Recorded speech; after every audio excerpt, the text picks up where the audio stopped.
What's up, everybody? Welcome to this episode of the Jake Fletcher Show. I have a very special guest for all of you out there today, especially if you have any type of interest in the world of real estate or crypto. All right. So, and everything encompassed in crypto, NFTs, the metaverse, everything. So we have Joshua Cadillac on the Zoom on the Jake Fletcher Show today. Josh, how you doing? Doing great, Jake. How are you today? Fantastic. Can't complain. So I'll let you do a little intro of yourself because you're going to do a much more thorough job of it than I am. So tell us a little bit about who you are and what you do. Well, my name is Josh Cadillac. I am a real estate agent, but a top selling agent for a lot of years now. Started in 2008, which shows you my amazing sense of timing, coming in one of the worst real estate markets ever in the history of the universe. And kind of became the short sale expert because that's where things were. And I've watched the market transition. And this appears to be where the market is going, this cryptocurrency thing. There's more and more traction to this. It's become even something that's represented in our MLS as a method of payment that sellers will accept. So that's kind of how we've gotten here. As far as what I do now, I work with Real Estate Empire Group. I run their crypto and their commercial division as well. Right now, I've written the first class ever approved for continuing education on cryptocurrency and real estate. It's one of 28 courses that I've written so far that have been approved for continuing education. So I teach on real estate a lot. It's a topic I like and something that there's a lot to know about real estate. I didn't think it when I started writing these courses, but it really is. It's a moving target. I got about every real estate designation known to mankind. And here I am, trying to take and see what we can come up with on this topic to be helpful for people. Yeah, you really do have a ton of designations. I was looking at like your email signature and I was just like, okay, it's a how do they say, a word salad of a lot of different abbreviations. But so 28 courses, what can you give us like a breakdown of, obviously not every single course title, but Sure. like what are what's the span of topics there within that crypto real estate world? Within crypto, there's only one for crypto right now. Okay. Depending on how you look at it. All right. Okay. To me, understanding the investment side of real estate is integral to understanding crypto and real estate, because the crypto customer is going to be a customer that has a increased penchant for interest in investment. We know something about them. They have taken money that they've earned and put it into something else to invest. That is a small subset of Americans. Most Americans don't invest. They live paycheck to paycheck. And so we have to approach this customer differently because we know this thing about them. This is going to be the kind of customer that's going to have some savvy knowledge of investment, at least some, even if they just, hey, I got a tip from my friend to go buy X. They've exchanged labor for money and exchanged that money for something else. So the courses that I deal with, and I actually just finished one last week on inflation. It's that I'm seeking right now to get approved for continuing education. But inflation and how real estate is the answer in an inflationary market. One of the benefits of crypto is that theoretically it should be a hedge against inflation. Now, what we're seeing in the numbers right now maybe doesn't bear that out, but I think that's only because crypto hasn't been around through a highly inflationary time. So people are trying to figure out what it is. But the very nature of it, if you look at what the nature of it is, it should hold up well. So understanding inflation, how inflation ties in with real estate and how inflation ties in with crypto is, to me, a very linear thing. And then understanding the investment side of real estate. I have 5 courses I've written on the understanding the investment of real estate, because as it turns out, I took a thing called CCIM. And CCIM is the hardest real estate certification there is in the universe. It's like considered the PhD of real estate. Well, that's all commercial and it's all math and it's 4 one-week courses and it costs a whole bunch of money and whatever. There's nothing between the residential agent and that. There's like no in-between step. So if you're a guy that's a residential agent that's, hey, look, I got a few investors I'm working with. There's nothing for you. And so the courses that I wrote, a lot of them, at least 5 of them, deal specifically on that topic. Plus, I have stuff on listings and buyers and all sorts of different things, understanding the psyche of the customer. All of this goes into making you a good agent. You have to be strong in all of these areas to take and do this. But all of my stuff boils down to one core concept, which I believe closing closing a real estate deal is really, if you define it properly, closing the customer for life. Anything short of that, you've been paid to fail. You might get a paycheck, but if that customer isn't a repeat customer, isn't a customer that comes back over and over and over again, you failed in the business. You got paid, but you failed. Because building a business is all about having customers that come back to you over and over and over again. So, yeah, no, I fully agree. One of the most fulfilling things I feel like in real estate is when a client tells you, you're my realtor for life. Like I'm going to tell my whole family about you. Every time I need to do anything, I'm going to call you. I mean, that's better than any paycheck, because know that not only are you going to get repeat business. So in terms of, financially, it's a good feeling, but also, like you said, otherwise you've kind of failed at the business. So that's sort of like a validation of like, yeah, you're doing the right stuff. You're doing what you should be doing. You're taking care of people and making sure that people are having the best possible experience in real estate. So yeah, I couldn't agree with you more. Logically, it just makes sense, right, Jake? Because if I close this deal and I want to grow my business, I was in the restaurant business, so it's a much more direct correlation. Because if I don't do a good job, they don't come back next week, and all the advertising that I spent to get them in the door now is wasted. Yes, they paid for their meal, but I wasn't advertising for that. I was looking to get every meal they ever ate out at my kind of restaurant, and now I lost that. And so it's the same thing in real estate. If I want to have the same sales volume next year and I don't close the customer, I have to go replace that customer just to be standing still. Yeah. If I get that customer to come back, or if I get that customer to refer back business to me, now if I just maintain my advertising, bring in the same number of new people, my business has grown. Because I've slowly built this base of people that are continuing to come back to me to work with. And that's how you build a business. The big knock with real estate is agents get in this mindset of closing transactions, getting paid, surviving. And they forget that they're building a business, which means as a business owner, I own a bunch of businesses. I have to delay gratification a lot of times. A lot of times I have to take less. A lot of times I have to say to a customer, I do this all the time. Hey, look, guys, don't sell that investment property. It's killing. Refinance. Man, I mean, I know you need money. That's probably the better way to go.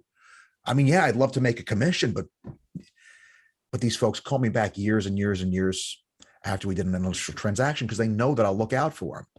And that's the thing that I want my customers to know. I'll always look out for them. While I try to know a lot about real estate, I try to always know what's going on and be smarter than the average bear. I think that's what they deserve. I'm never going to use that to take and just try to score myself a commission. Yeah, no, I agree. And also too, I mean, building on that point a little bit further, as a consumer, the most beneficial thing you can get from your real estate agent, in my opinion, at the fundamental level, at least, is working with somebody who actually cares enough to look out for you. Right. Because you could be working with the most intelligent, well-versed, et cetera. But if they don't actually care to look out for you or care enough to do what's in your best interest as a consumer, what's the point of them being so educated and so great? If they have a moral compass of Bernie Madoff, you're in trouble. It's just, it's a thing. Exactly. Throwback. Yeah. No, well, it's a thing. I'm just reading a book on it. So but that's a great analogy for sure. And okay, so jumping back to the crypto thing, because I'm sure we could rap on real estate ethics, or the lack thereof for a while.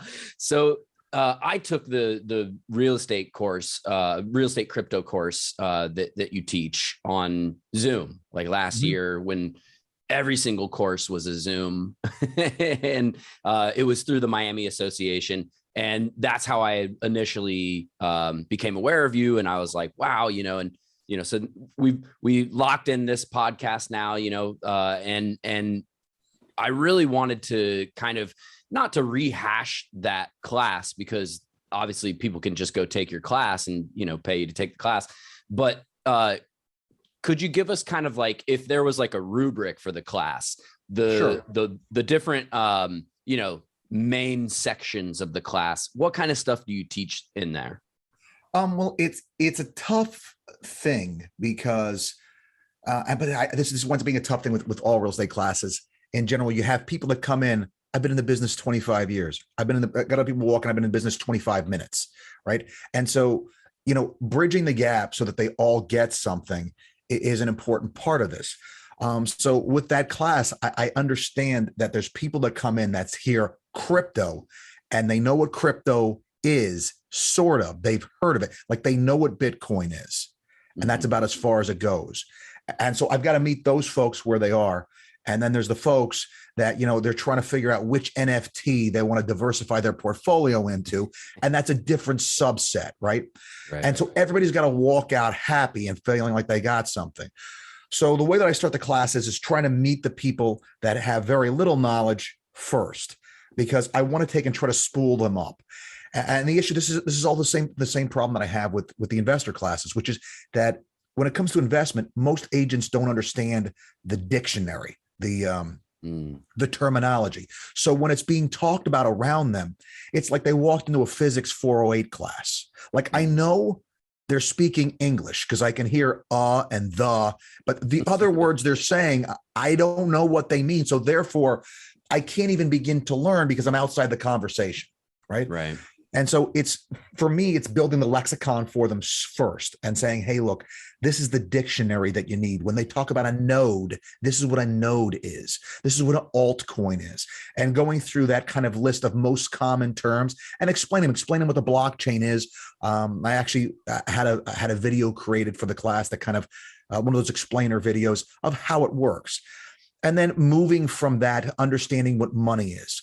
Because if you're going to have the conversation with your customer about, cryptocurrency, because don't forget, if you have a buyer that's crypto savvy, you still need a seller that's willing to take it, right? And so I need to be able to have the proselytizing conversation, the conversion conversation with the seller saying, hey, look, here's the benefits of maybe why you want to take and consider taking cryptocurrency as your means of settlement.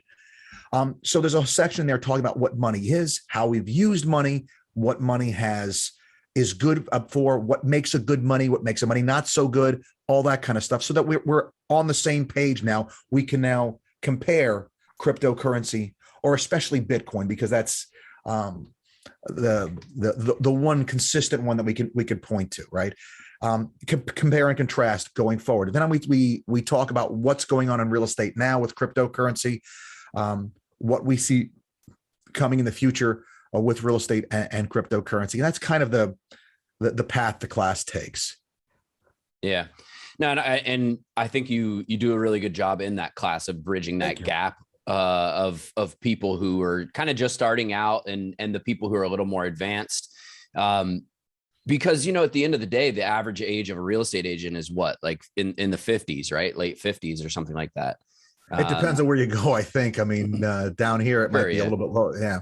But they're also only in the business for a couple of years on average, too. So that's the tough part. Yeah. Yeah. And it's no secret that crypto is, the demographic is a little bit younger. So I think it's important, what you pointed out about kind of what is money. And that was a part of the class that I really enjoyed, because I think that's always such an interesting conversation. You have the sort of the Peter Schiff, gold bug type people, versus like the cypherpunk, new school people versus the people who are just kind of like, why not just keep it fiat, and I'm sure there's other subsects of that. But speaking of the gold bug thing, why not gold? Like, how do you explain to somebody who's like, they're a gold bug, they're an investor, that maybe they have a, I don't know, 6-7 figure or like, I guess 7 or 8 figure like real estate portfolio, and they've been doing it forever, and they just have a little bit 5-10% maybe max allocation to gold, and they're thinking about getting into crypto, right? But they're stuck on gold. I feel like I find that a lot with certain types of people. It's like, well, just gold, if Bitcoin's digital gold, why do I need that? I'll just buy gold, right? So can you give us like, what's your perception of the argument of gold versus Bitcoin? Well, the things that have made gold the great long-term store of wealth that it has always been has been because of its limited ability to add to the supply, the overall world supply of it. And what I mean by that is, if the price of gold was to triple, we could not increase the amount of gold we're pulling out of the earth by any marketable amount, by any marked amount. As it stands right now, we add, I think it's about 3%, 3 to 5% to the supply of gold every year. But the supply of gold that we have, because gold has so few industrial uses, is basically all the gold we've ever mined in the history of the world, minus whatever we've been lost, like shipwrecks and whatever minor amounts are used in industrial uses. So what I mean is there's this giant supply of gold, and there's only a trickle of gold, no matter what we do, that we can actually add as supply. So its ability to have its market diluted by an influx of supply is limited. And that's always been gold's benefit. There's it's a very good stock to flow ratio. The existing stock compared to the incoming flow is well established, and there's not much we can do. Whereas silver doesn't have that. If silver's price goes up, there is a significant amount of ability to produce more of it, which therefore allows for it to basically do what we're seeing with the dollar right now, and for it to be inflated. Bitcoin has everything that gold has, with the exception maybe of being pretty, except that it doesn't have a positive stock to flow ratio. I mean, it does right now as it's still being mined, but the amount of mining that we know the total supply that there will ever be of it. And so this means that when it's fully mined, it will be a deflationary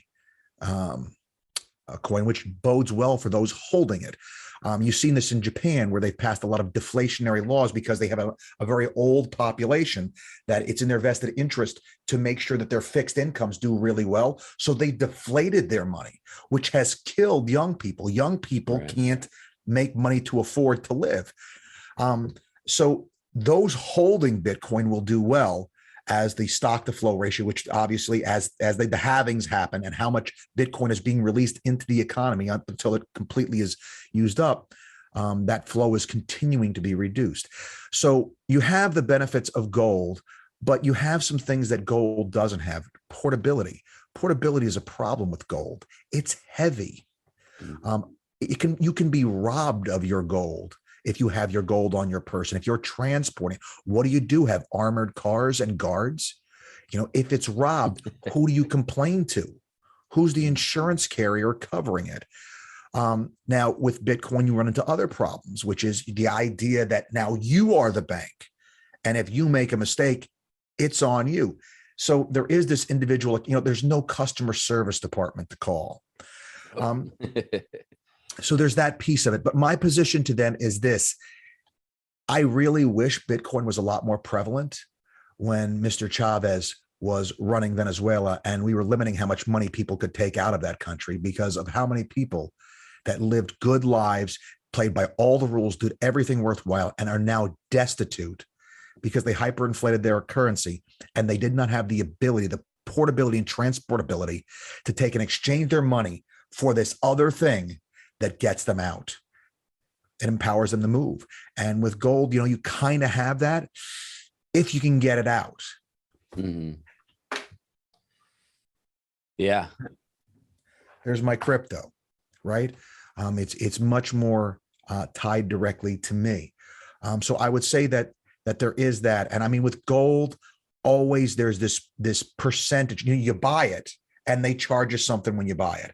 And when you go to get out of it, there's the retail price on the way out and the wholesale price that you get paid on the way out.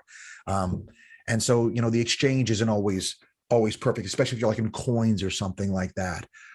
Right. So there's those components to it. To me, they are competitive products, but I think that you haven't seen the run up in the price of gold that you would normally expect because, especially with the inflation that we're seeing, it's gone up, but not like you would expect because people are actually opting for this competitor, this digital competitor to gold. Yeah, it's funny. Just yesterday, my dad, who he's not necessarily a gold bug, but he definitely loves gold. And now he's wanting to get into Bitcoin. I'm, teaching him about, a hard wallet and all these things. And he was like, man, the price of gold has been going through the roof. And I was like, oh, what's it at? And he was like, oh, it's like almost $1,900. I was like, like a few days ago, it was like a week or two, it was like $1,800, So it's like $100 swing. Huge move. Yeah. Bitcoin, you'll see like a 5% move on like 3:30 on a Tuesday, and like nobody bats an eyelash, But yeah, it's funny, So you mentioned the stock to flow model. Two questions. So give us like a little, breakdown of what that is for the people who don't know. And then I'm curious to know if you think that the stock to flow model correlates close to Bitcoin. I know there's a big sort of, I don't know if I would say a wide scale or widespread belief, but I've seen a few people on YouTube and stuff like that, finance YouTube channel type people talking about the stock to flow model of Bitcoin and how it correlates so closely. So what is that stock to flow? And then do you believe that it closely correlates to Bitcoin, or it's been more just coincidental up to now? All right. So stock to flow is basically saying the existing supply is the stock, how much of it we have. The flow is how quickly that stock can be supplemented.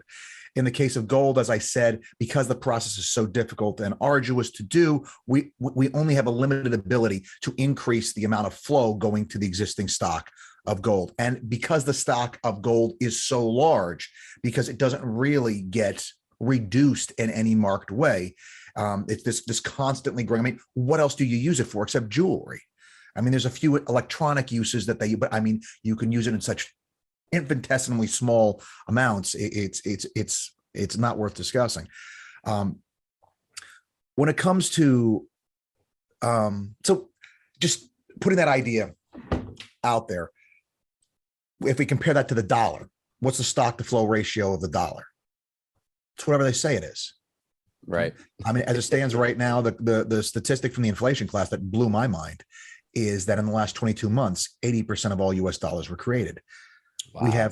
We had $4 trillion of US circulation, total currency, not just physical currency, but total circulating supply.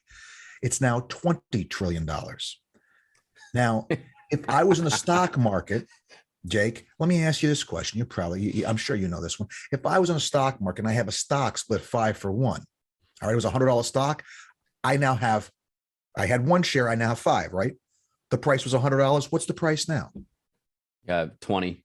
20. But I get 4 more shares to go with the one that I had, right? Right. Okay. The US dollar just split 5 for 1. I'm still waiting for my shares to come in because I should be getting $4 for every one that I had. Guys, it's not going to happen. So it's just transitory though. Yeah. It's transitory. Absolutely. It's transitioning from bad to worse. Yeah. Every single month. Every single month it's looking worse. And even the noises coming out of, Fantasyland in Washington are sitting here. Oh, well, it's going to be longer. It's going to be worse. Oh, now they're going to blame it on Ukraine. It's going to be because of Ukraine that we have inflation. Right. That's the new thing. I'm not saying this to be political in any way, shape, or form. I'm saying this is a politician's game. It's the reason why politicians use CPI to measure inflation. CPI is a politician's number. It is always going to understate inflation because there's an electronics component to it. And the price of electronic goods is always falling. So it makes CPI look better. Oh, it's 2%. I wish CPI was, I wish the cost of goods was only ever up 2%, but it just isn't true, right? It's always been more than that. I mean, I looked at CPI, it's like 1.2, 1.4. I'm sorry, stuff's gotten more expensive. That car cost twice as much as it did 20 years ago. It didn't happen 1% compounding at a time. That being said, we're also historically coming out of one of the lowest inflationary times. So what we're getting ready to see is something people haven't seen in this country since the 70s and 80s. And so it's a thing. But anyway, circling back to what you're saying and explain that again, kind of juxtaposing stock to flow ratios. Bitcoin doesn't have that issue because the total supply has been stated as to what it's going to be, and we haven't seen the total supply. And it's a deflationary asset because there's only one way it can go. All that can happen is Bitcoins go away. How do they go away? Somebody loses their keys. They lose access to somebody dies and doesn't tell anybody what their private keys are to access their Bitcoin. All that will ever happen to the supply of Bitcoin once it's fully mined is that it's going to reduce. The issue that I see, and I mean, I know that there's all this talk with the halvings, and I mean that stuff almost strikes me as like having a system with roulette.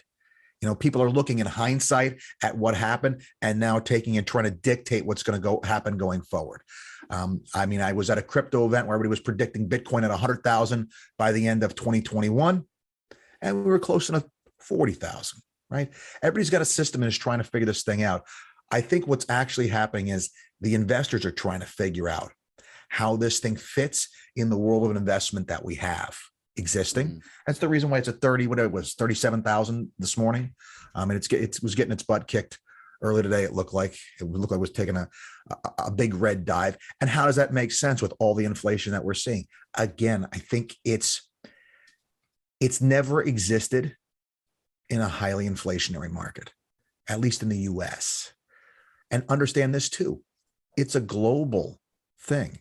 So it's not like most things that we see where it's going to be directly affected by the economy in the United States. It's the entire world and the world's perception of the thing. And so, gold is a good corollary because it's exchanged everywhere. But again, with the stock to flow ratio, I don't give a lot of credence to the micro stuff with the halvings and how that's going to affect, the price of Bitcoin. I think that reducing the incoming flow can only help because again, it's creating scarcity, but having that actually tie out, like I could predict going forward, my investment strategy, I'm only so on that. And that's just my natural skepticism. I would say, I can't tell you I have great data to back that up other than to sit there and say, I've tried to use the data to project, and there's too many other factors that I think are too important to its value to just simply go on its halvings and the halvings are when I probably should define halvings are when the amount of Bitcoin reward that a miner gets are cut in half. That happens over a period of time it slowly reduces how much Bitcoin is coming into the active supply for the same amount of work. Yes. Yeah. And also to fill in, for anyone who is wondering, there will only ever be 21 million Bitcoin, technically slightly less because of Bitcoin that's lost. And then correct me if I'm wrong, 2040 is the final year for Bitcoin to be mined, I believe. I should have that on the tip of my tongue. And I think it's 2040 because I know it's not too far off. So we're less than 20 years away from that sort of, point of finality with the mining, which is interesting because, I personally think that, in the grand scale of time, that's not that much time, right? That's not a very long period.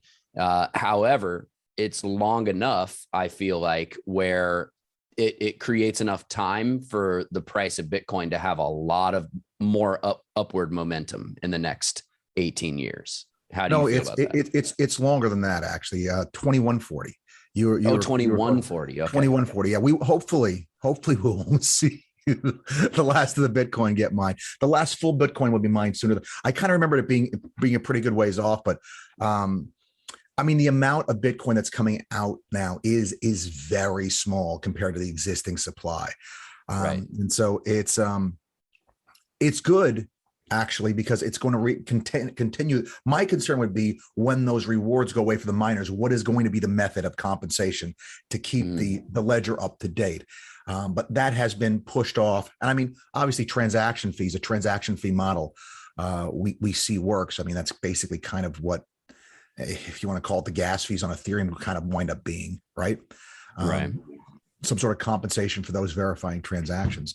I think that if nothing else, it's really, really thrown the world into a tizzy, because now this thing that political leaders have depended upon for their ability to take and maintain power, because political leaders always have been huge fans of kicking the can down the road, right? It's always been their thing. So, hey, look, we run on getting buses. We're going to improve the bus system. All right. So we figure out what it's going to cost to do the bus system, and we're going to keep the prices down. So we put in the bus system, right?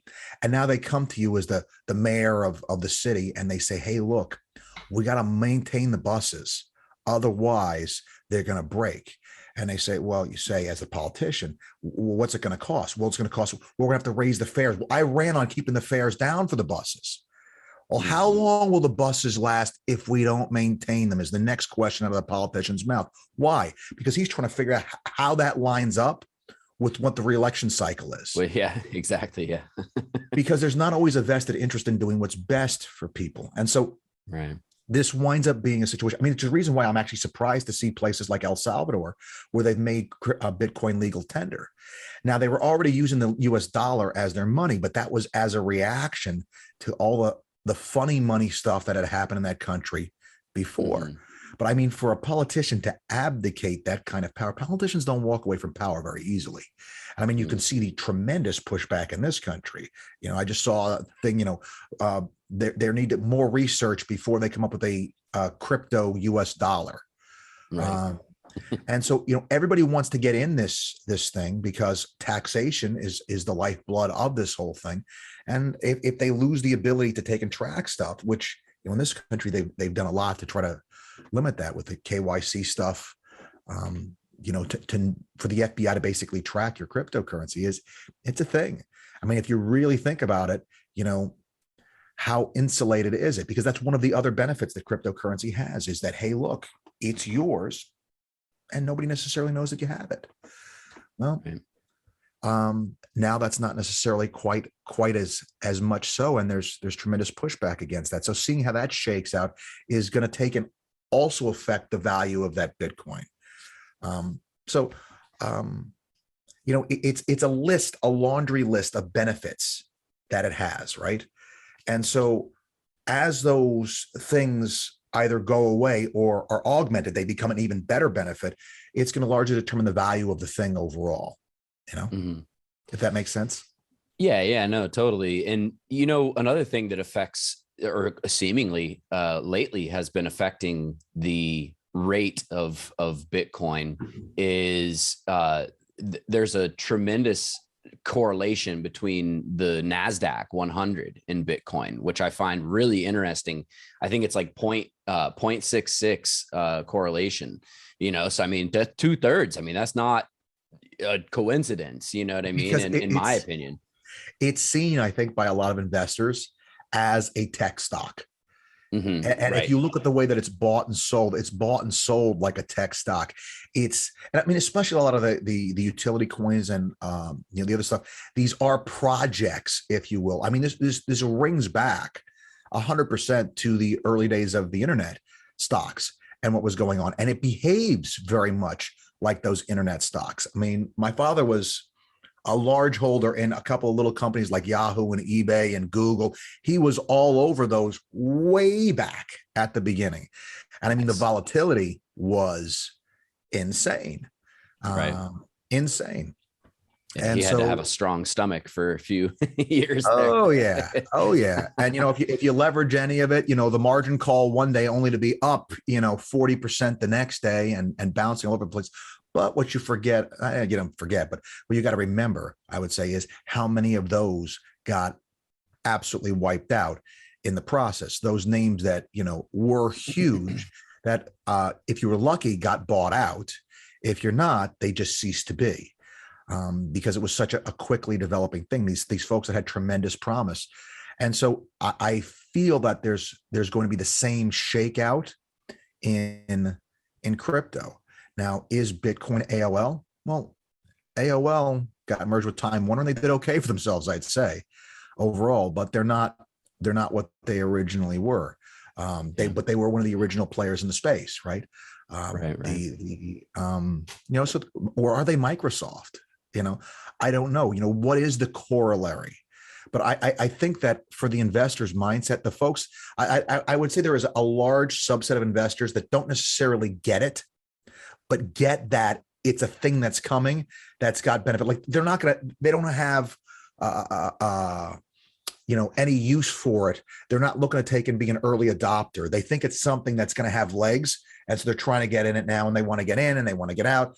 And, I've known for a long time, I'm not that smart. I dollar cost average, and that's my play. I think it's got legs. I think it's going to be around for a long time. I had one of the smartest people in crypto tell me at the beginning, he said, look, unless you're going to sit there and watch charts all day, every day, like I do, just buy the same amount every week. So I try to look for down days and pick up maybe on a down day. But other than that, because it's, when I'm in some chat groups and they get very up and down on this stuff. And the technology hasn't changed. The benefits to this thing haven't changed. And there's really not a competitor that's coming in and, some, other type of system to replace what cryptocurrency is doing. And I mean, the fact that Bitcoin, if you think about the uphill battle that Bitcoin had to establish having any value with a large enough group of people that they were willing to take it in exchange, that's a huge threshold to cross. So now to sit here and say, oh, it's going to go to zero. Right. I'm sorry. There's been just too many things the Silk Road closing, China banning it. I was going to say 26 times. All these things happen. Bitcoin dropped a whole bunch. And a couple months later, it was 4 times as much as it was. Mm-hmm. Crashes upwards, as we like to say. Yeah, absolutely. Only this last little year and a half or so, it's kind of been just in this malaise of back and forth in between the 30s and the high 50s. But I feel like it's kind of a consolidation, and I feel like it's a reflection of what's going on in the larger world economy as well. Because even though Bitcoin is separate from, traditional economies, it still is, wrapped up in this whole human thing, and so it's not impervious from, price action that comes from human, interaction and just, exactly. I need to pay the rent. I guess I got to sell some Bitcoin because Right. And so there is definitely that piece of the equation. I think that the real, as a longtime real estate investor, I love the investment of real estate. I enjoy crypto, but I will take real estate all day, every day, only because I love that passive income. I'm all about that passive income, but I like crypto as a component of that. And so I think that, and I'm sure that we were going to get here, but I don't mean to jump the gun a little bit, but to me, the sexiest topic going is using DeFi to take and borrow against your existing crypto holdings to buy real estate. You read my mind. That's exactly where I was going next.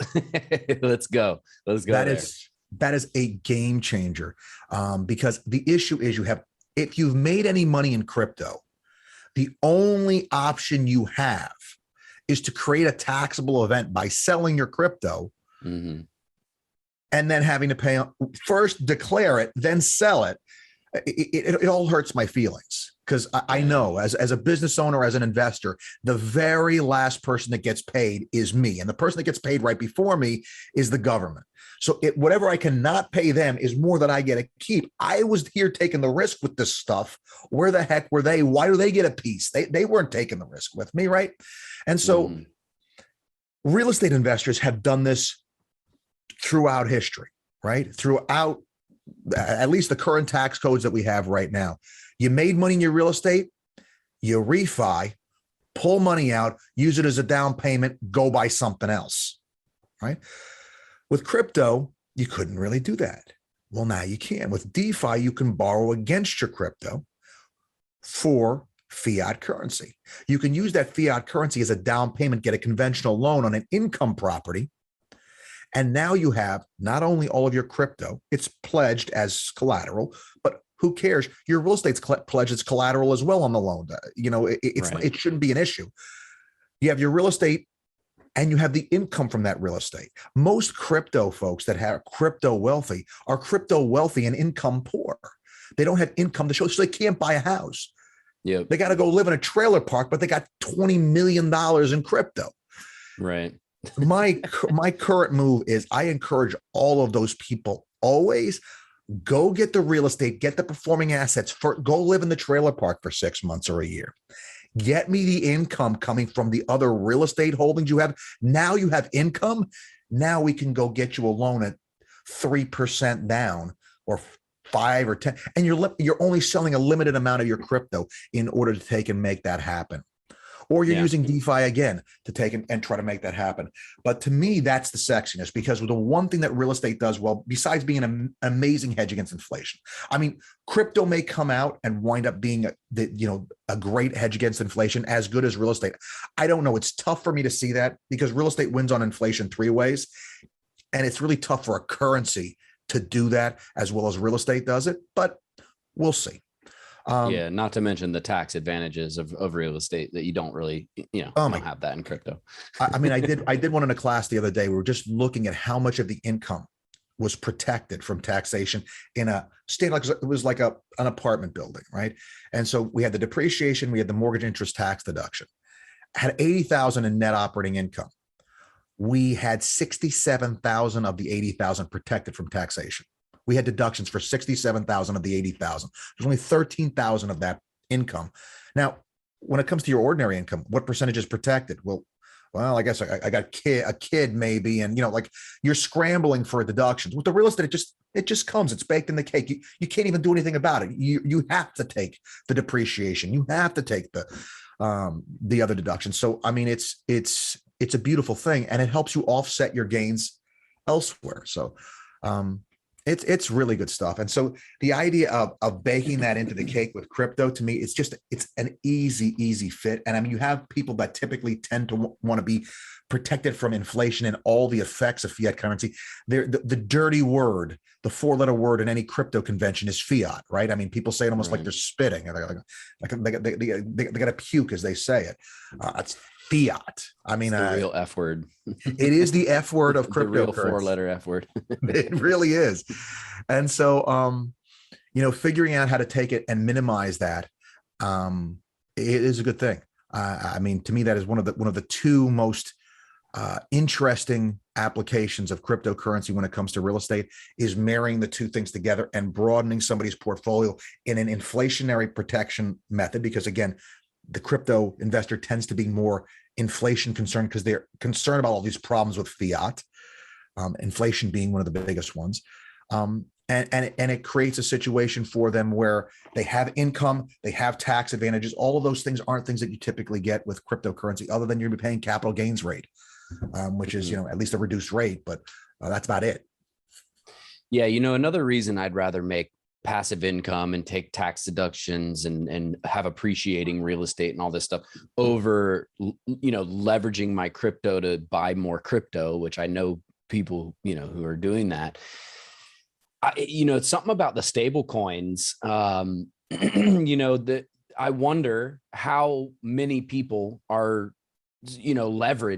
over leveraged, 10, 20, some of these sites even let you go up to 100% leverage or 100x leverage. What happens if Bitcoin drops, right, to like, I don't know, 20,000 or something like that?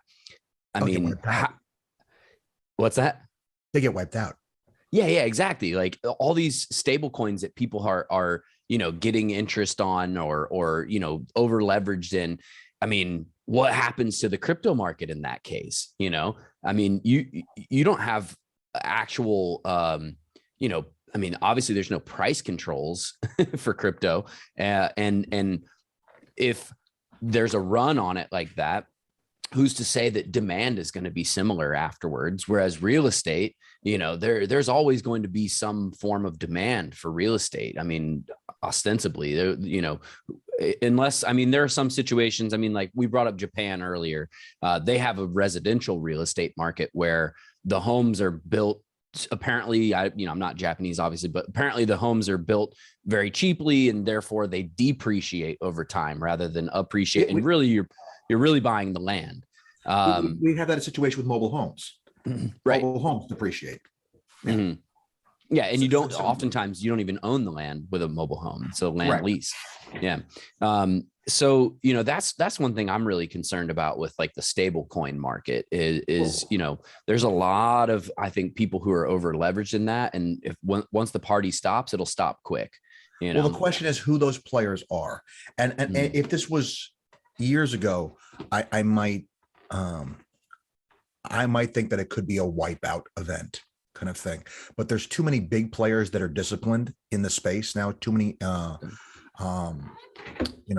market maker type buyers in there. The whales are not, it's not amateur hours that makes up the whales anymore.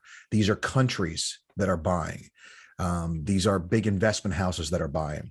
So what they'll do if there's a wipeout is they'll go bargain shopping. This is the week after Christmas sale, right? And so they'll pick up a ton of it and they'll have an even bigger stake in the crypto market. Amateur hour tends to have that effect. That's always been the case. My question for you is this, Jake: what's preventing the same run on the dollar? Good question. I mean, really, it's kind of a similar argument, I guess, because the dollar is wrapped up in so many things, and so many, not just international markets, but in international stock markets and indexes and all this stuff.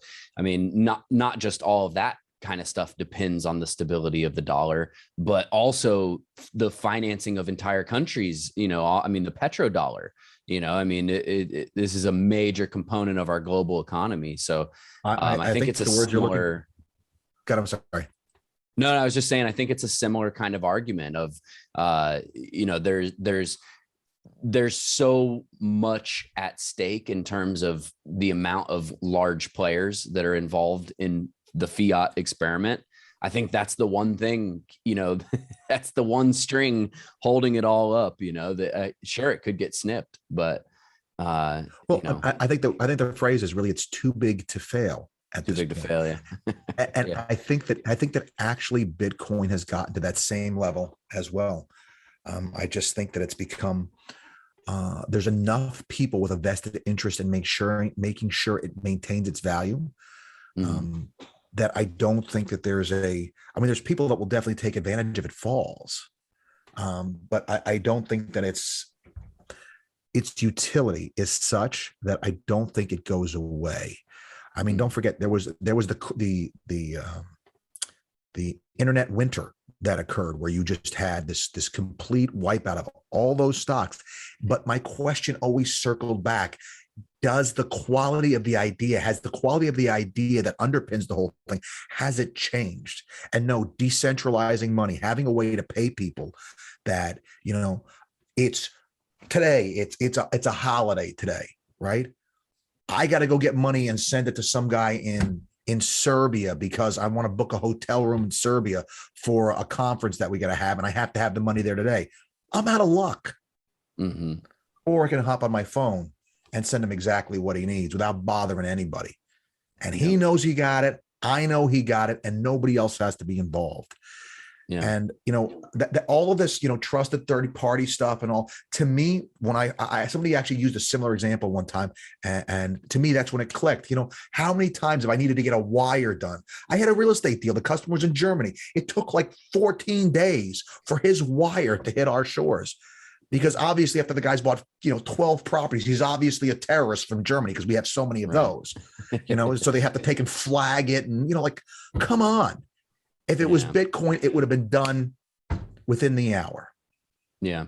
And so getting out of it's kind of the same thing that we have. Like I had somebody that was talking to me just the other day. I'm a general contractor as well. And so I do a lot of building.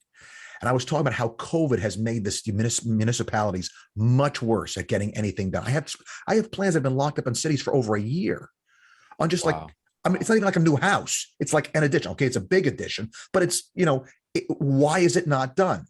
Oh, well, this guy's working from home. He comes and picks up plans once a week. And, I had one, the electrician's insurance is expired, which happens, you just have to give him a new copy. It's not the insurance expired. It's just the certificate expired.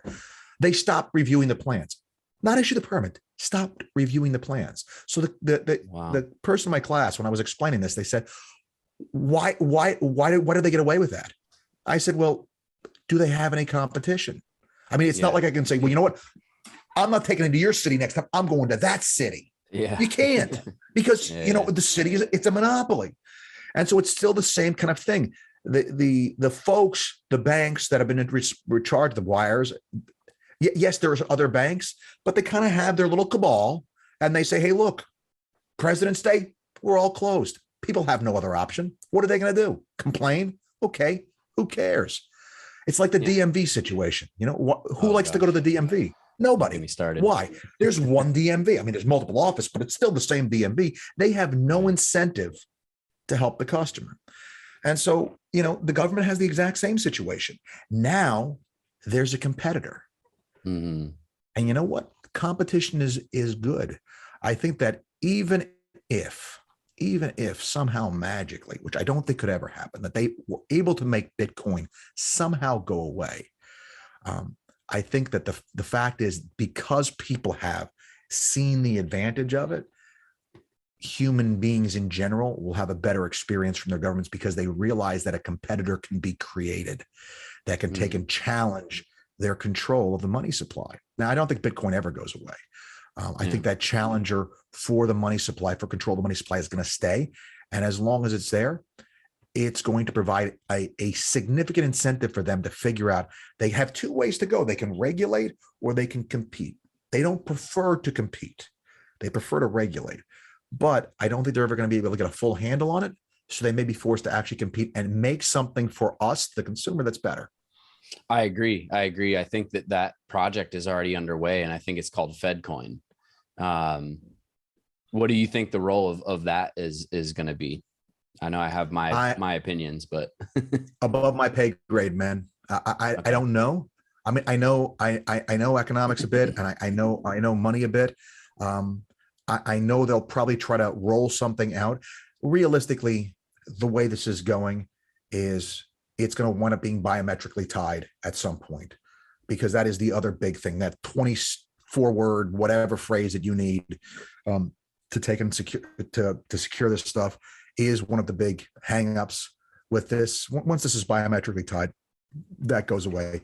It's going to scare a lot of people, but I think that's where this is actually going to wind up going. What the Fed is going to do, I mean, are they capable of creating a competitive product? Look, I just watched a movie called Midway last night, which you've never seen. Midway, there's one for you to resolve. Took place in World War II. One of the little pieces of that movie is a true story. There was an aircraft carrier that was damaged badly in the early part of World War II, the Yorktown, and they brought it back to Pearl Harbor, and they said it was going to take 3 months to get it back to sea. And the guy said, hey, look, we know the Japanese are planning this major offensive against someplace. It's got to be ready to go in 3 days. So the crews came in and worked, and the day shift didn't go home. And they worked 24 hours a day for 3 days, and that ship made it to that battle. And that was the turning point in the Pacific for the United States of America. So do I think the United States has the capacity to do something amazing and great? Absolutely. Any place where somebody's best interest is always tied with making something good, they're compensated for doing something that people need in a good way. Absolutely. It's the reason why we're still the greatest country in the world, man. You have more intellectual personal property rights in this country than you do anywhere else in the world. Money is still the least expensive place in the world to borrow money. For all these reasons, we're good. We could, but the question is, who's making it? Who's making the product? And so if it's the Fed, we'll see. If it's the Fed bringing in a bunch of people that are looking to do something really special, like the folks that made Bitcoin, whatever individual or group or whatever that was that came up with Bitcoin, they were looking to take and change the world and make something really, really special and unique, and they succeeded. Otherwise, we wouldn't be having this conversation. They've got the United States government shaking in their boots, trying to figure out how they're going to deal with this. And most governments across the world. Absolutely. Yeah. So it's a very interesting time, I would say. Yeah. So we talked a little bit about inflation. What are your thoughts on what some would call an impending recession? Others might say potential recession. What are your thoughts on that? I mean, just overall, I know neither of us are economists, but we're both people who are involved in real estate and crypto, and we dabble in this whole money thing. Money thing. I love the question. It's a question I run into all the time. That one and when is the real estate bubble going to burst again? And the answer is it's not. It's not a bubble. This is a reprice. This is what's going on. That recession is the one thing that could have an adverse effect, a significant adverse effect on the real estate. And there's two components that could have an adverse effect: either a significant raise in interest rates that doesn't cause a recession, or a significant raise in interest rates that does cause a recession. My money is on the second one, because what I think is going to happen is the U.S. economy is not as strong as Washington and the Federal Reserve act like it is. They keep talking about how low the unemployment rate is, but there's a component of workforce participation, and workforce participation is way down, which is making the unemployment rate look significantly better than it is.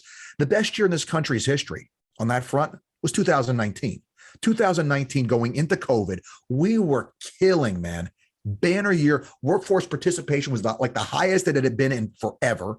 Everybody had a job. Everybody was doing well. COVID hits. A whole bunch of people have taken their ball and said, you know what? I'm going home. I'm not going to work. How about that? See what you think of that. And so we see the shortage in the labor market because we're trying to get back to GDP prior to COVID, and we're not there yet. Even with the inflated dollar, we're not hitting our numbers from 19 and 22. So acting like this is a great economy is really wearing a rosy set of glasses. So the Fed knows that raising interest rates is the best way to control inflation. It doesn't force people. It incentivizes saving. It makes the yield on the bonds higher, which makes people want to take their money and put it in one of those instruments, which then takes that out of the circulating supply of money, which, even though the supply is huge, it makes the actual circulating supply significantly smaller, and this pares down the inflation. The problem is that increased interest rate is a weight on the economy. All right. It makes all borrowing more expensive. When borrowing is more expensive, a lot of bad things happen. Like a lot of companies finance their payrolls. It's cash flow management. Well, if that cash flow management, that cost goes up, that cost has to be passed on to the consumer, or it has to be eaten, and it comes out of profits. Well, if it comes out of profits, now you have a bad day on Wall Street, and you have the makings of a recession. That extra burden, that extra weight, when you place it on an economy, unless the economy is strong enough to handle it, it's automatically slows that economy down. So my position is this: the Fed knows there's a lot of inflation going on. All right. And can we believe what the Fed says? Transitory. That's the only word I'm going to say. And so we know whether or not the Fed actually knows what the heck they're talking about. All right. Transitory. The fact that they even floated that, either option one, they thought it was true, which means that they're stupid. Because honestly, when they started doing it, I said, this has got to result in inflation. There's no two ways about it. So if a dummy like me could see it coming, how could these geniuses miss it? Or two, they just were deceiving us. But I don't even know how that makes sense, because obviously in the short term, we're going to realize you guys didn't know what you're talking about. So whatever. It is what it is. Yeah, I think it's kind of keeping things stable, and keeping like the status quo as stable as possible. The same reason that they told us not to run out and buy N95 masks, they wanted to have more control over the supply of a certain commodity, It could be. I mean, it could be the band playing the Titanic as it sinks. Absolutely. Just keep everybody calm while this happens. But that being said, they have to raise rates to try to deal with this inflation. But if they raise rates, they run the risk of putting the economy into a recession. So I really feel like the painful pill is going to have to be taken at some point to put us into a recession, but they're not going to want to do it. So there's going to be this back and forth cat and mouse game of trying to raise rates and keep us from going into a recession, which I think you're going to see in short order is not going to work.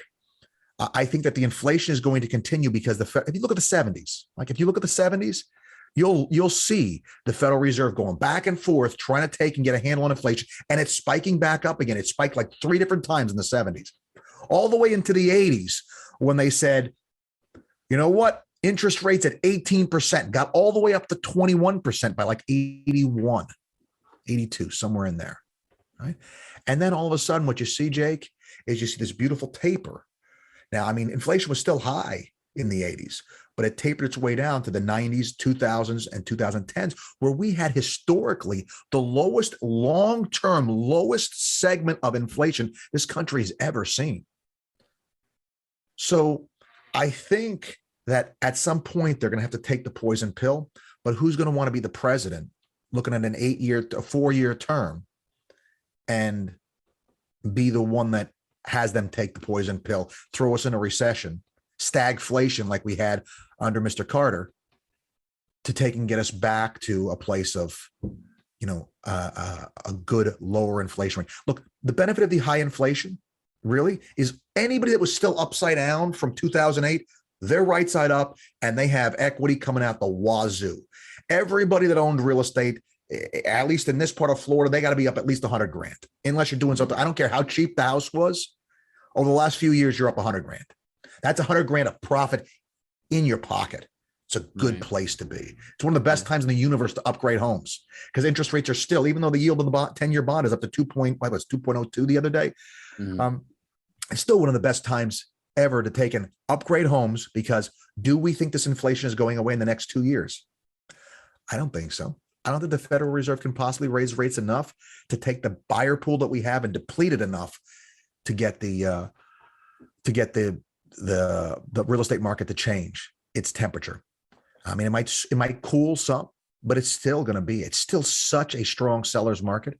We have 10 buyers to every one home. I mean, at least how many how many buyers do they have to actually pull out of the market in order to get us just back to parity? Get into a buyer's market. So for those reasons, I appreciate that perspective. I agree, especially with your comments about sort of the dynamic of the recession or inflation argument there. And I think it's going to come down to either recession or less confidence in the US dollar worldwide. And I think that ultimately they're going to have to choose recession. So whether they want to put us in a recession or not, I think it is at this point, it looks like it's inevitable from my perspective.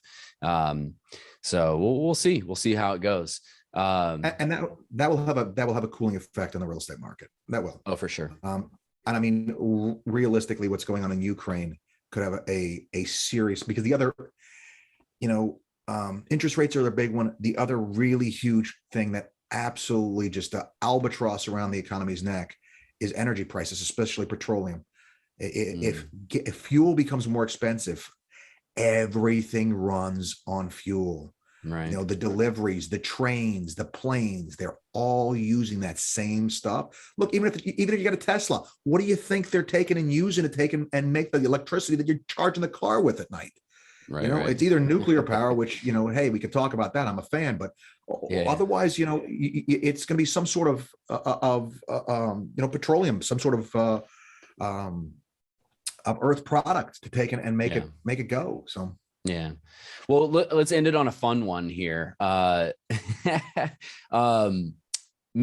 real estate. Are you investing in virtual real estate? Yes or no? And why or why not? Quick for me, no. Looking at the space right now, I'm a big fan of the literature series, the literature type called lit RPGs, which are all these books about being locked into video games. It's a genre that didn't exist like 3 or 4 years ago, and now it's one of the fastest growing genres of literature that exists. What's it called? So there is lit, LIT RPG. Oh, like an RPG game. Okay. So basically, it's people that if they don't live in a game, they're locked into a game somehow, or something along those lines, and it's explaining their experience in the game. And it's actually a very enjoyable thing to listen to. I mean, the human experience is a frustrating one in the sense that there's not always a direct correlation between effort and reward. Mm-hmm. And video games tend to fix that, right?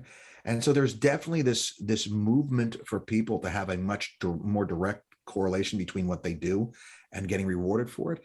And so in a video game world, that can happen. I know that's not what the metaverse really necessarily is. It's more of a social thing, but I think that's where it winds up going too. And so I think it's in its nascent stages right now. I mean, I have some investments in coins that are metaverse coins, but I'm not buying my land next to Jay-Z's house just yet to build my house. I'm not that player because yeah, not yet. Snoop Dogg's house, yes, but Jay-Z, no. I saw they're already there, so like I didn't want them as neighbors. So yeah, I was thinking JC would be a better way to go. Wouldn't want to be downwind of Snoop Dogg's house. Just right. Yeah. Might be a little confusing to be next to upside down 50 Cent's house too. I don't know, but yep. The other well, half Josh, of 50. It's been a really interesting conversation. I'm sure we could probably keep going and going. We're obviously two people who are pretty obsessed with both real estate and crypto. But I know we also got real stuff to do in the real world. So I think that's a good place to bookmark it for now. Would love to have you back on sometime. Maybe next big development in like the real estate crypto, interconnected space. But for now, where can the people find you? You're on the social medias. I know where are you at? If you're an Instagram fan, it's Josh D Cadillac. If you want to see into the stuff that I do as far as education stuff, acecloser.com, www.acecloser.com has my entire education schedule all over the country. Most of it, a lot of it's on Zoom. So if you don't want to actually put on pants and take a class, you can do it usually from the convenience of your own home. So yeah. Awesome. Those are my spots. Very cool. And we'll drop all those down below in the description for everybody. And hope you guys enjoyed this episode of the Jake Fletcher Show. It was definitely a pleasure to have you, Josh. Thanks again. And we look forward to the next one. Until then, sell smart, buy bold. Peace.